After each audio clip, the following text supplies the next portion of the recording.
Awesome. We're going to So talk our about topic today, self-worth. self-worth. Wow. So what does that mean? What does that mean, Kirsi? Can you tell us? Yeah.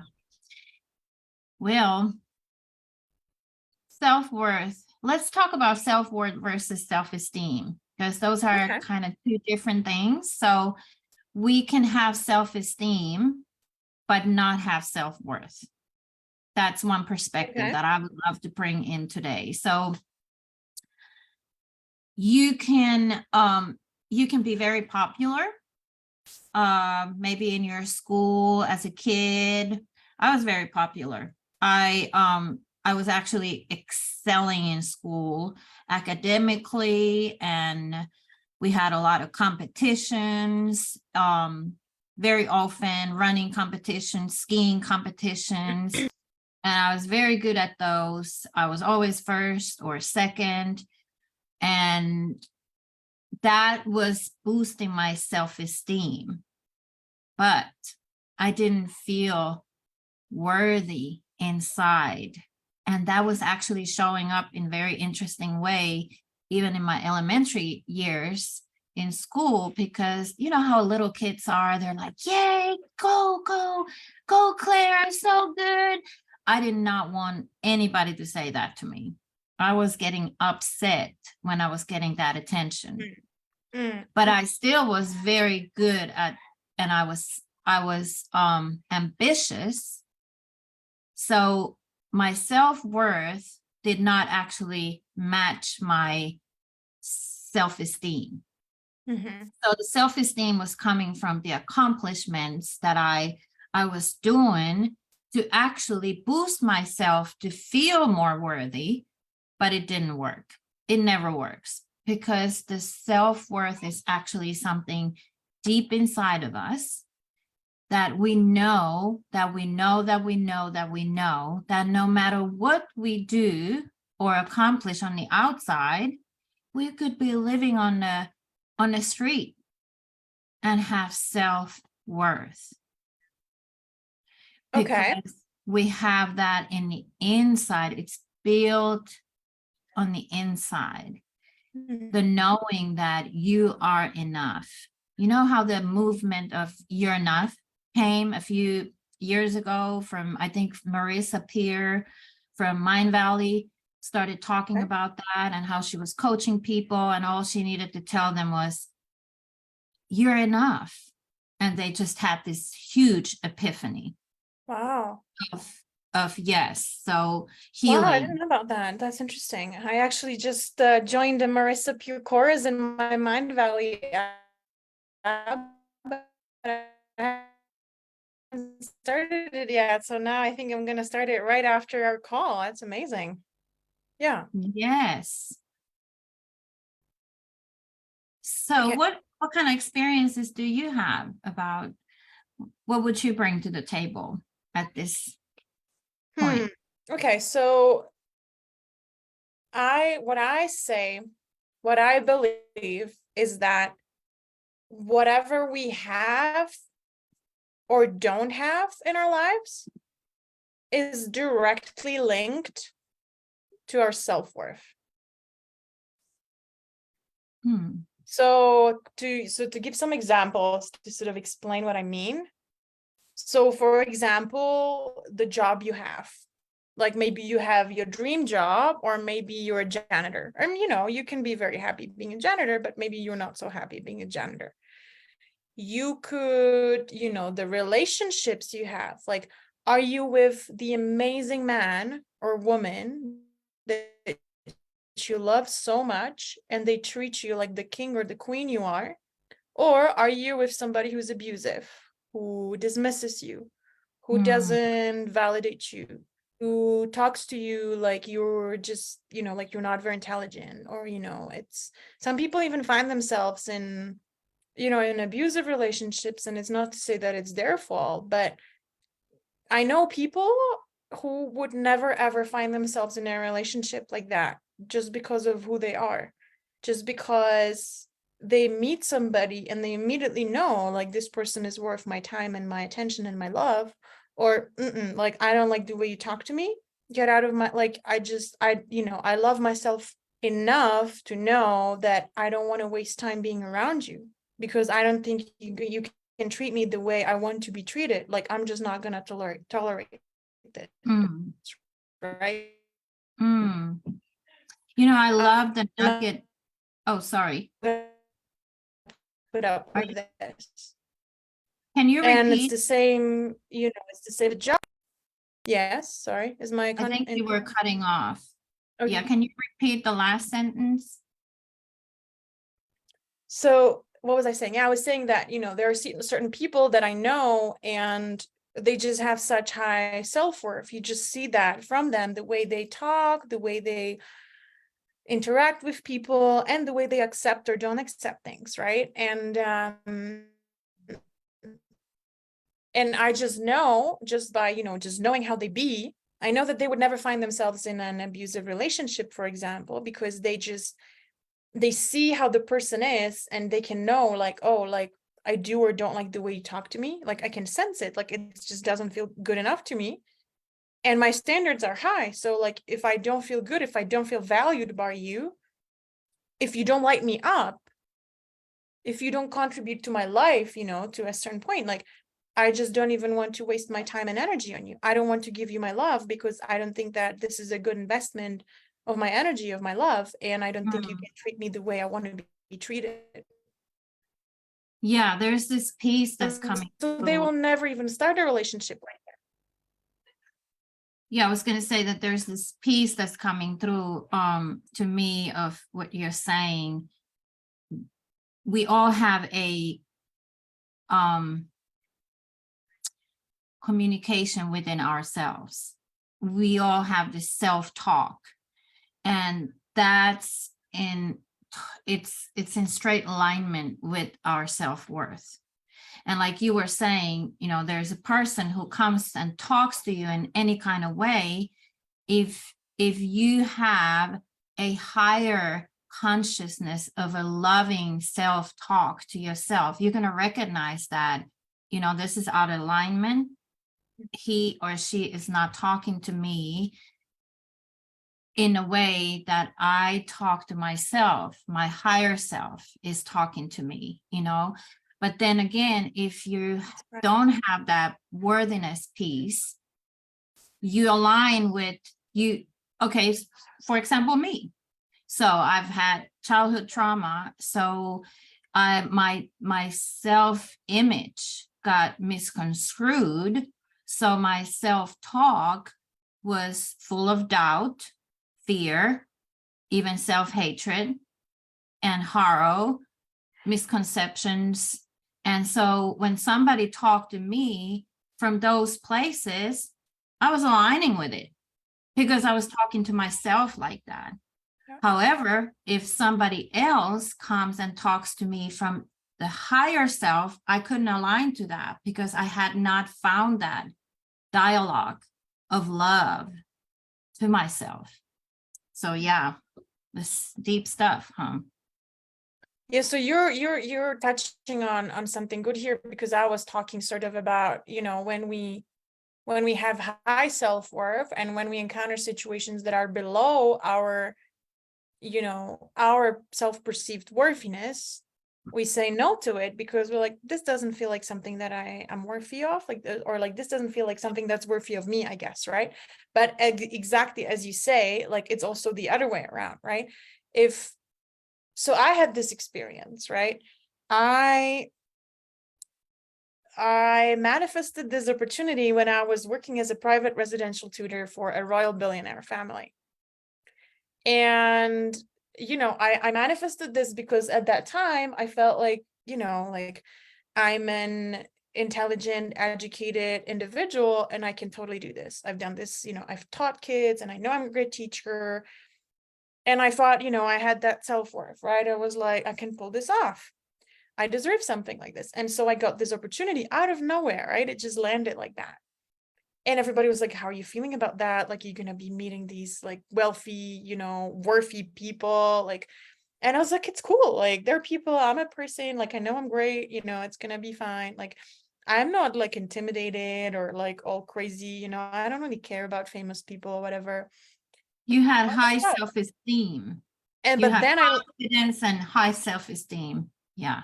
so you know, I had that before I went there, right? And then I got there and I saw these people and I saw this mansion and I saw like all like the cleaning ladies and like the family office manager and all like the you know, like this estate. Helicopters and Exactly, like all the helicopters and they fly in and like the beautiful kids and then I'm like, oh, like, you know, did you just fly in from Saint-Tropez place? And I'm like, oh, do they also live in France? Like, no, they have an island on their private, you know, on their like they have a private island on the Lago Maggiore, you know. And I'm always like, oh, of course they have, right? Like, and you know, and everybody was like just like running around, like tiptoeing around this couple, like this power couple, right?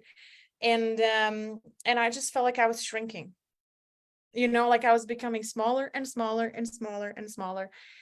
And I was like, what the fuck am I doing here? You know, like it's like I'm a fucking imposter. Like, how can I ever do what they want me to do? Like, you know, I don't have the skills, I don't have, you know, da da da, like I don't know what they're expecting of me, how they want me to be. And just I just felt like hour by hour, day by day, I was becoming smaller and smaller and smaller. And I was just doubting myself so much. And it was just this like, and that was just this, and that like was this mismatch of self-worth. It's like, this is what I think, you know, like the person who's working here should be like. And I think I'm here. And Mm. so it just felt so out of alignment because I was just like, what am I doing here? Like I can't fulfill their expectations of me. And I I was literally, remember, I remember, sorry, I wanted to say this. I remember we had just met. And so I remember you said to me that, oh my God, they're going to find out who I am. They're going to find out that I am not worthy of this. They're going to find out something about me that they're going to remember. You had such a huge fear rising up from, and it was coming from that self-worth.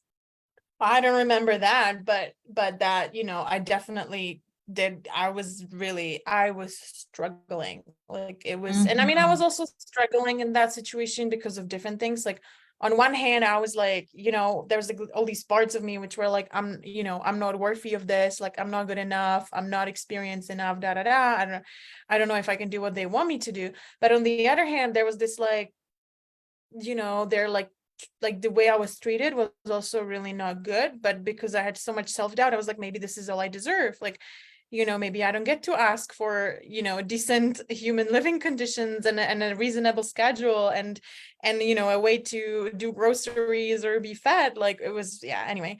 But it was just like this, like, you know, this is not good enough, and this is I'm not good enough. And it was this like whole like swirl, because we always say that we have different parts, right? Like it's like if I feel unworthy, it's not that I feel unworthy. There's like a part of me that feels unworthy. And so there Yeah. were many parts, there were many parts, which were, and more parts that were not feeling worthy. But there was also parts that were like, how the heck, you know, am I being treated? So like, it was just this like, you know, mumble jumble of like all these different parts of me. But so yeah, basically sharing this story just to say like, you know, like I was like, okay, like this is what my imagination of the person that should be here doing this job is like, and this is how I see myself, or this is how all these parts that have taken over view Mm. myself, right? And there was just Yes. this mismatch. And so I was so focused on this gap that I was like literally just like shrinking and shrinking and shrinking and shrinking in size. And so maybe at the beginning, actually, maybe, you know, I was here, but then by my like repeated like self-talk in my mind and all these parts being so unworthy, I was like literally just dropping here and here and here and here. And so like, and then you're sort of in like a stress response, right? You're like in fight or flight, you're like in fear. And it's like Mhm. you have blinders on. It's like literally like a horse with blinders and you don't see clearly, right? And you just like, and so you just like, you can't, you know, and so your capacity is literally like your brain capacity is just like in fight or flight. It's focused on like, like escape danger. And so you literally just become a less intelligent human being when you're just in that, in that state of mind, and like this physical, it's a physical response, right? Like you're Mhm. so tensed up, and so, like at the end, like my performance was like, impacted by that. And it's just like, it's not pleasant to look at somebody who's like feeling like Yeah, they're not, they're not worthy, like they don't belong, like they're not self-confident. Like it's not attractive when people are not self-confident.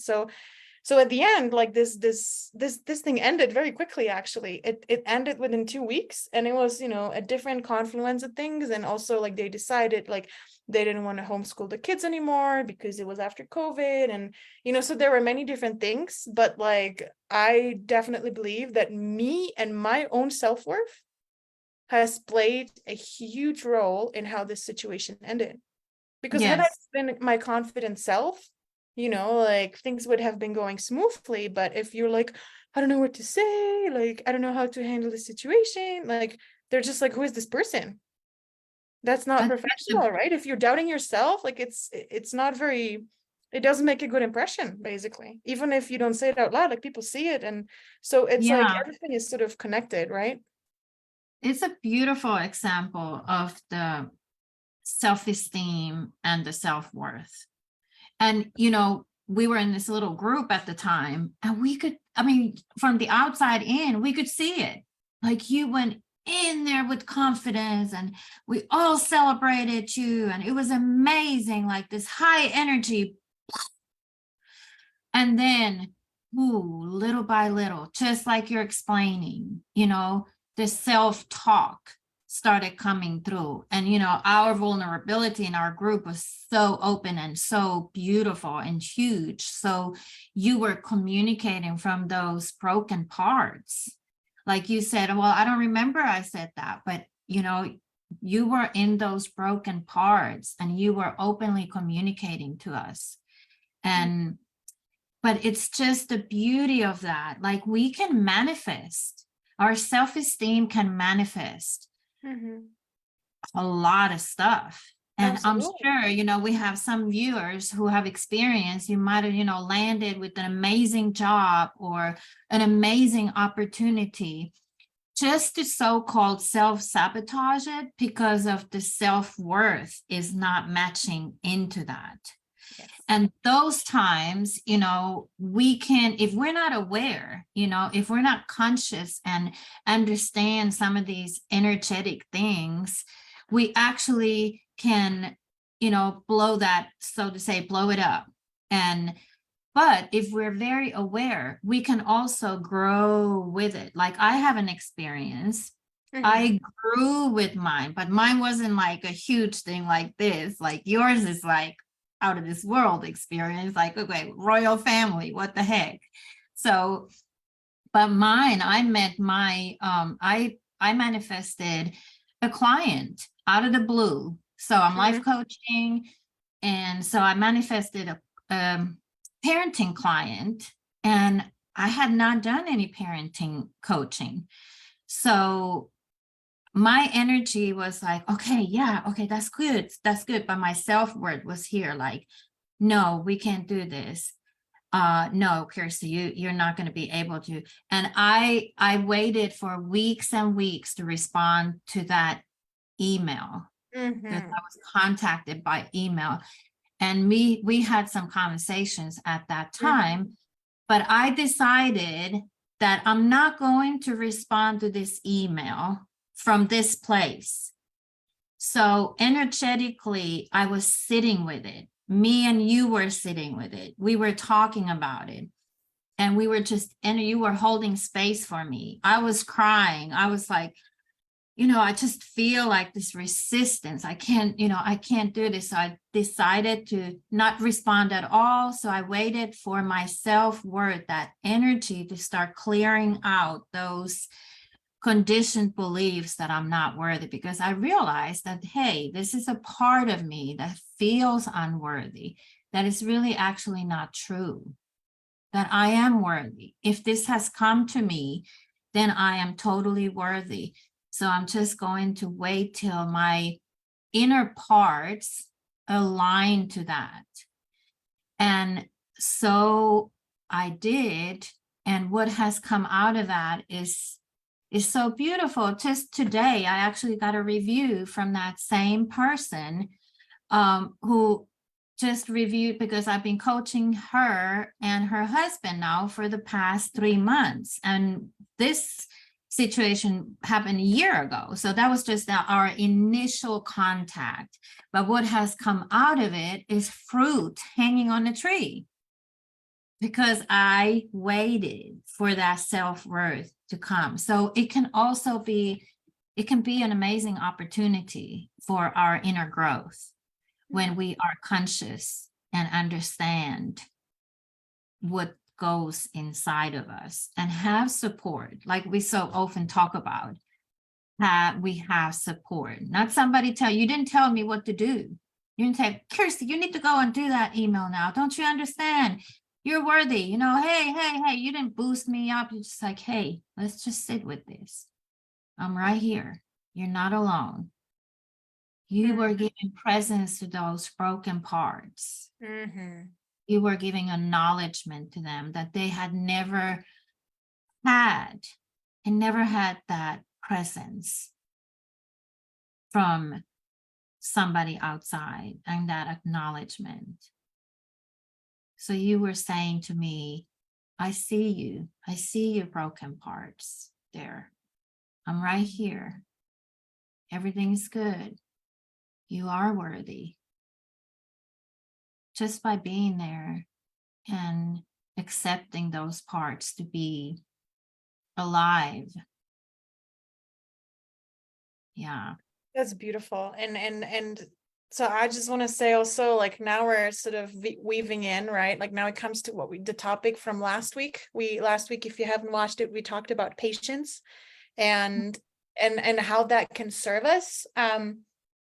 Because, sometimes, yes, we have to have patience because, like we can't force another person, or I don't know, we can't force, COVID to stop, like, 2-3 years ago. Like, it's not like you can go and just change the entire, world's governments, right? Like decisions. So sometimes we have to have patience for that. But then like, there's this question, like, if I know what I need to do or what I should do or what I want to do, like, why should I wait? If I know it now, like if I, why should I not write the email now? Why should I write it 5 weeks from now? Right.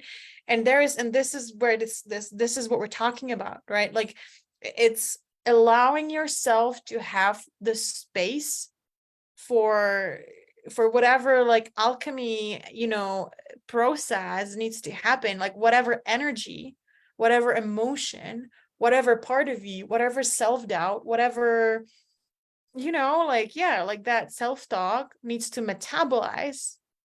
You need to give it that time. Or you don't need to, right? But like, it's a choice. It's like, right now, this is how I feel. Right now, this is who I am, because all of these parts of me are in a majority. They're taking over. So even though I am not these parts of me, but right now they're taking over. So this is who I appear to be. This is how I feel. This is who I am right now, energetically. Yes. So if I go and act from this place, this is how I'm going to be an imposter, because I feel like I'm this and I'm pretending to be this. And I feel this gap. And this is what this lack, this gap here, this distance is what I'm focusing on.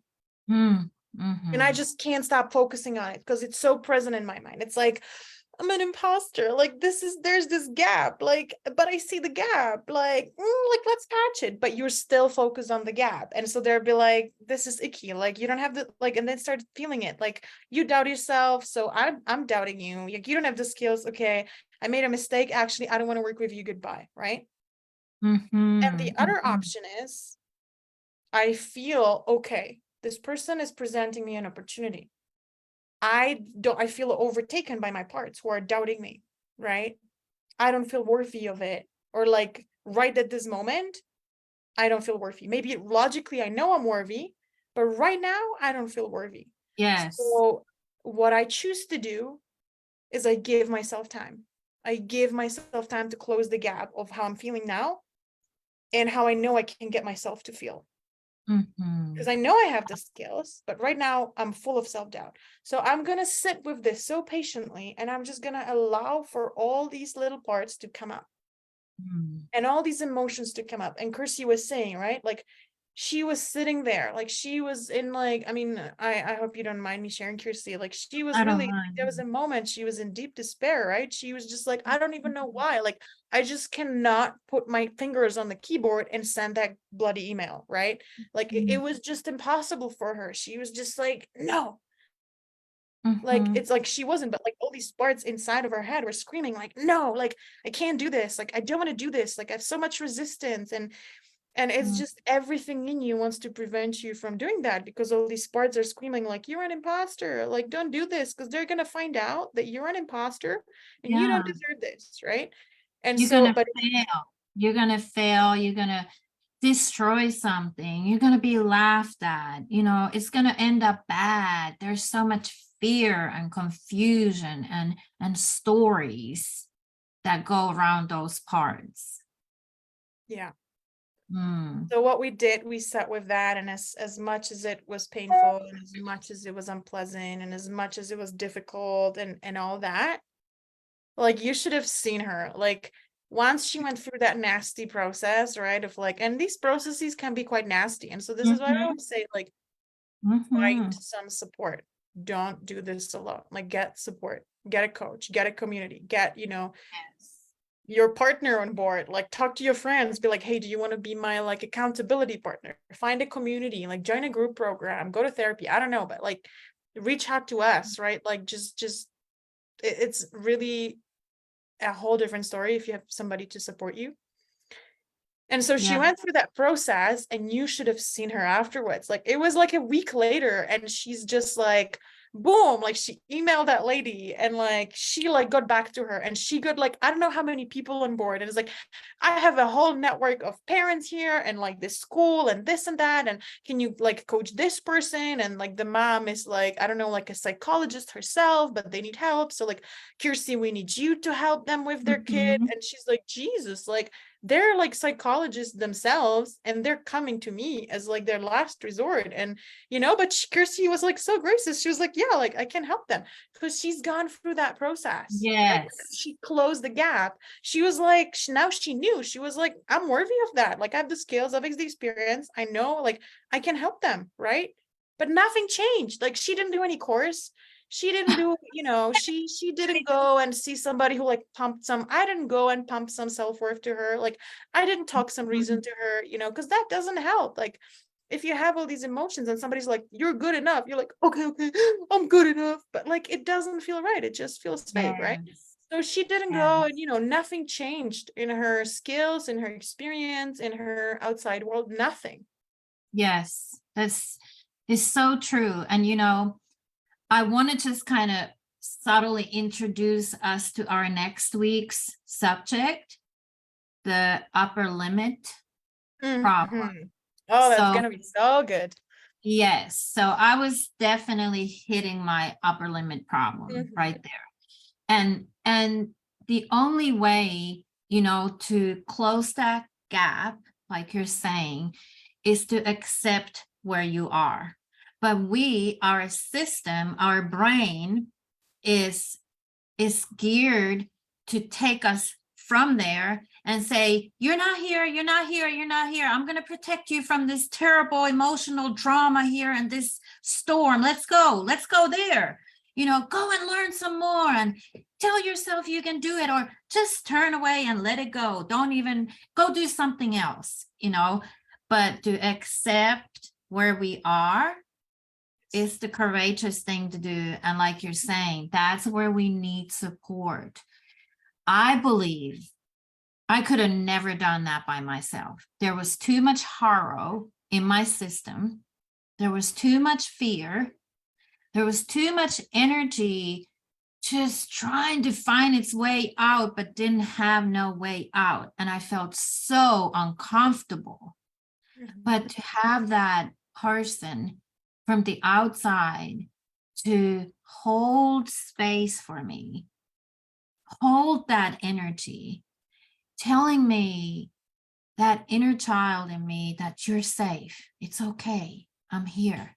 We got this. It's just energy. It's just old energy that you're going to move through. So it's the same saying, if you're going through hell, Keep going.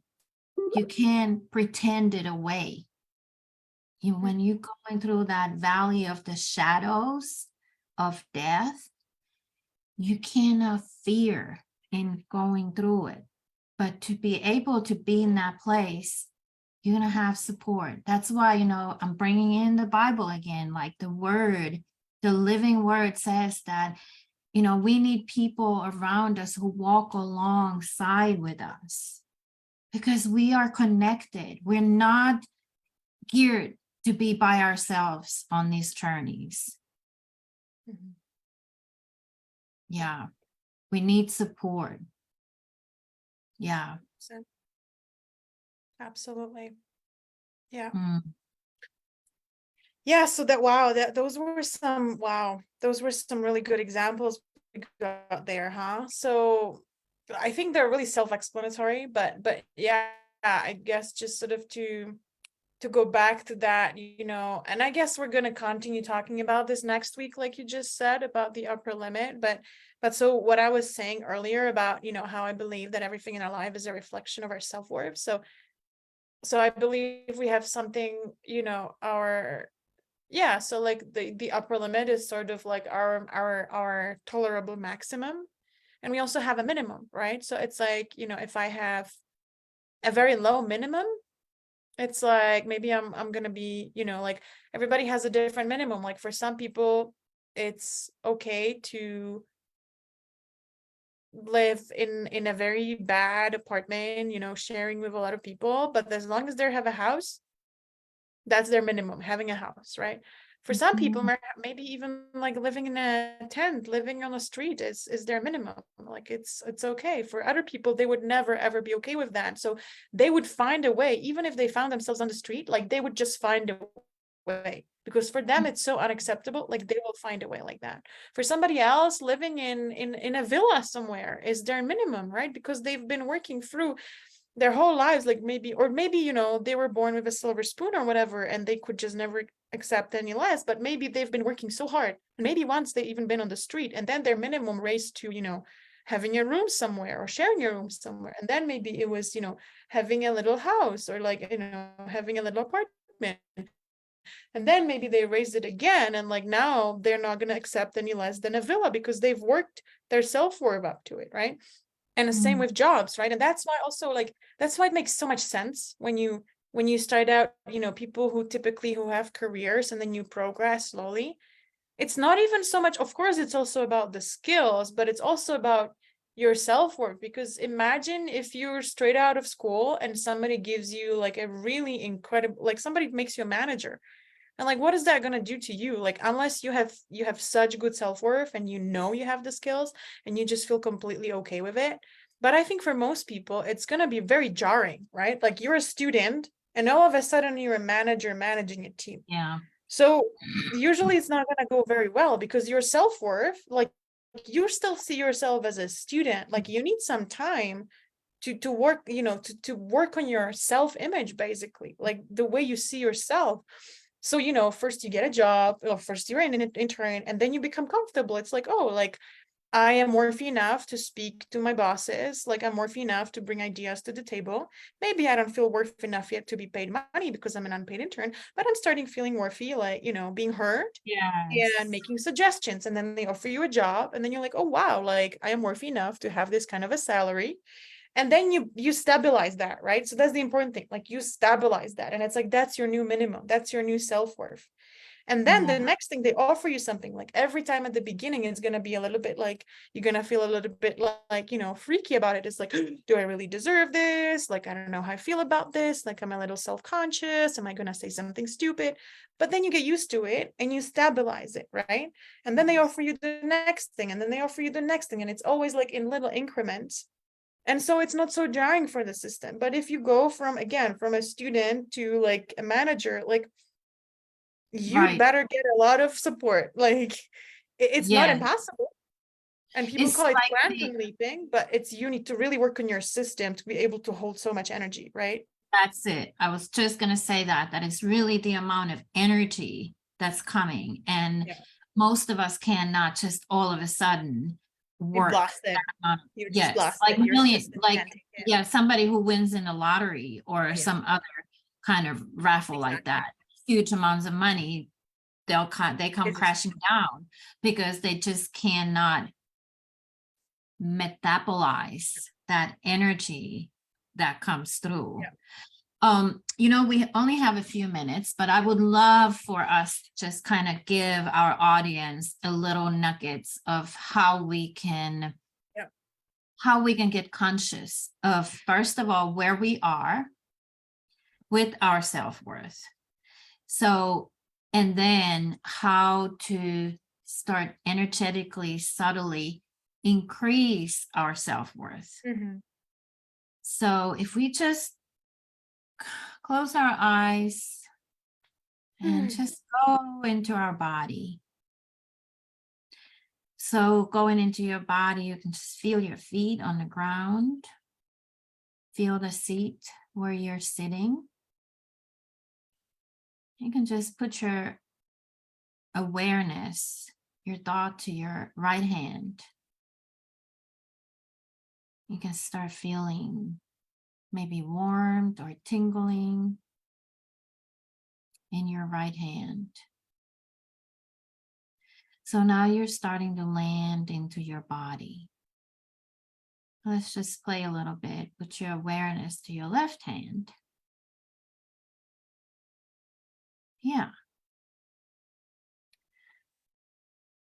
Yes, and now you can just take a deep breath, couple of deep breaths in through the nose and out through the mouth.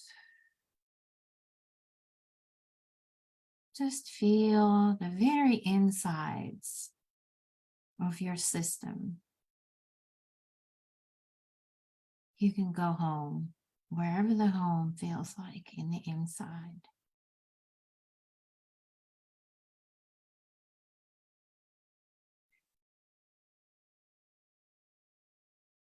And just staying here and allowing whatever is there to be there. We're not there to change anything. But I will just give you a message to the very inner parts. You are beautiful. Just taste that. There's this part in you, your inner child, that is whole, without any flaw. Somewhere in the very secret places of your existence, there's this perfect place. And so coming in here and just tasting, knowing that it's there. So there comes the trust. There comes the courage. There comes the knowledge that, yeah, it's there. Somehow, some way, it's there.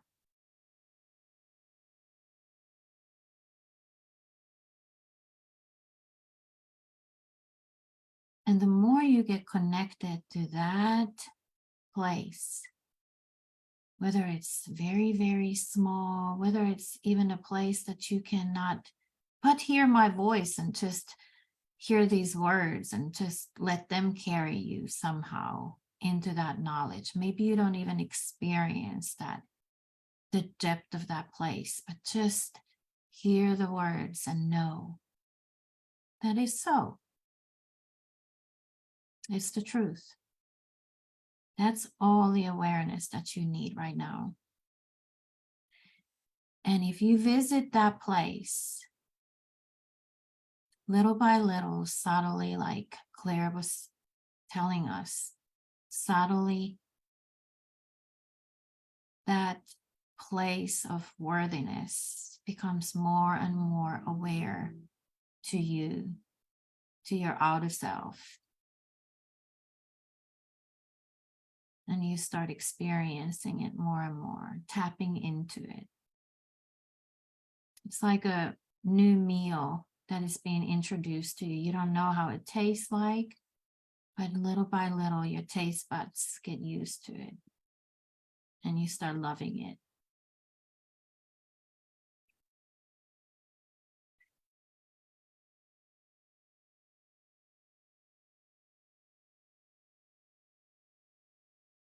Yes, you are enough. We're all enough.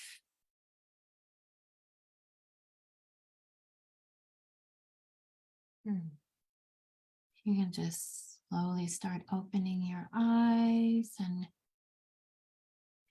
and this is something you can remind yourself to. You can write little notes around the house, you know, just you're beautiful. You're worthy. Kirsi, I love you. Claire, I love you. You're sunshine. Sometimes those are the tools that we get to have, you know, in this subtle journey to finding our true self, true authentic self that is undressed of these little by little, these parts. Yeah, it's all in a journey. Yeah.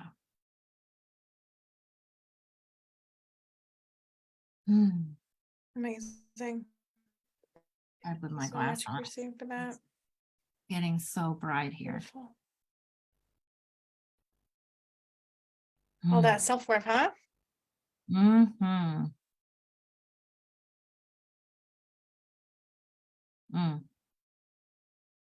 Beautiful. Thank you, everybody, for joining us today. And if you have any questions, if you have any insights and experiences after this, any aha moments, let us know. We would love to hear. If we can support you with anything, let us know. If you'd like to request any particular topic, let us know. And we love you so much. We believe you are very worthy of everything you desire, because you are. Because if you weren't worthy of it, you wouldn't have these desires. You're so worthy. And you can have it all. Yes. It's all in here. You're born It's worthy. all in our self-worth. It's the key. Thank you, everybody. Have a good week, and we'll see you again next week. Bye. Love you. Bye.